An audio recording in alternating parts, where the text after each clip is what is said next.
Baik, selamat pagi. Mohon izin untuk menyampaikan hasil dari pengabdian kepada masyarakat yang berjudul Penyuluhan dan Pendampingan Kelompok Prolanis terkait konsumsi probiotik bagi kesehatan usus, di mana anggota dari pengabdian ini ialah saya sendiri, kemudian Niluh Putu Pranena Sastri, dan Nyoman Intan Permata Hatiwikuna. Saya awali dari pendahuluan, di mana definisi probiotik. Probiotik merupakan suatu mikroorganisme hidup yang dapat memberikan manfaat jika dikonsumsi dalam jumlah yang cukup. Berdasarkan definisi dari International Scientific Association for Probiotics and Prebiotics, mengusulkan bahwa yang dimaksud dengan probiotik tidak hanya mikroorganisme yang hidup saja, namun merupakan strain yang diidentifikasi dengan baik, di mana mikroorganisme yang dimaksud tidak hanya berperan untuk menjaga keseimbangan mikroba usus saja, namun juga dalam mempertahankan kesehatan usus dan juga tubuh. Pemilihan probiotik sebagai adjuvan terapi, penggunaannya semakin meningkat pada tahun 1999. Telah diketahui penggunaan probiotik digunakan dalam beberapa pengobatan tambahan atau sebagai terapi adjuvan. Salah satunya ialah penyakit-penyakit gastrointestinal seperti kolitis, diare infeksius, kemudian antibiotic associated diarrhea atau AAD, kemudian inflammatory bowel disease atau IBD, kemudian irritable bowel syndrome atau IBS.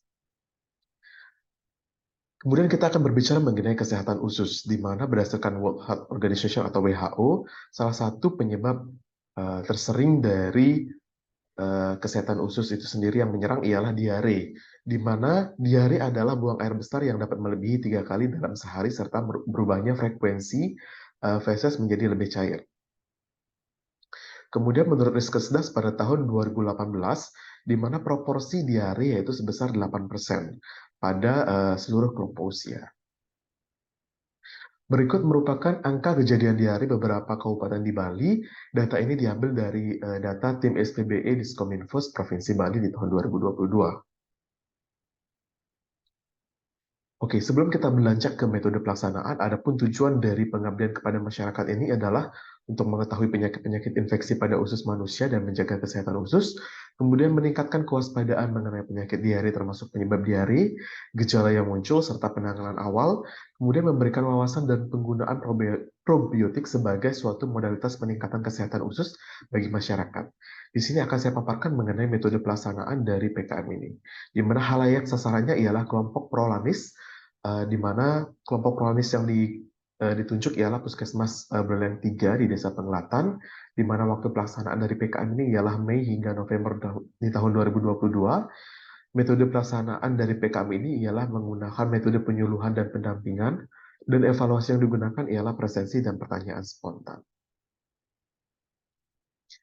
Oke, kita akan beranjak ke hasil dan pembahasan, di mana tempat pelaksanaan dan waktu pelaksanaan ialah Balai Desa Penglatan, Kecamatan Buleleng, Kabupaten Buleleng, Bali pada tanggal 21 Juni 2022. Untuk materi yang disajikan ialah yang pertama penyakit-penyakit infeksi pada usus manusia dan kiat-kiat menjaga kesehatan usus.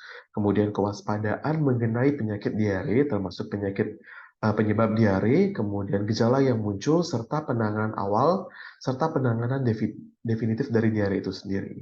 Kemudian yang ketiga ialah penggunaan probiotik sebagai suatu modalitas peningkatan kesehatan usus bagi masyarakat, terutama bagi kelompok prolanis tersebut. Kemudian setelah acara penyuluhan tersebut dilanjutkan dengan adanya senam rutin dari kelompok prolanis.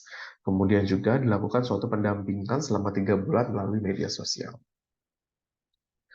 Nah, berikut merupakan bukti-bukti dari kegiatan PKM kami, yaitu yang pertama ini ialah bukti dari kegiatan penyuluhan pada kelompok prolanis.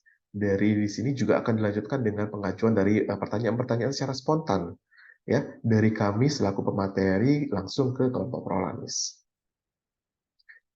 Setelah dilakukan penyuluhan, kemudian akan dilakukan senam rutin, kemudian juga dilanjutkan pendampingan melalui media sosial, yaitu melalui WhatsApp, untuk membangun suatu komitmen pemanfaatan dari probiotik bagi kelompok-kelompok prolanis.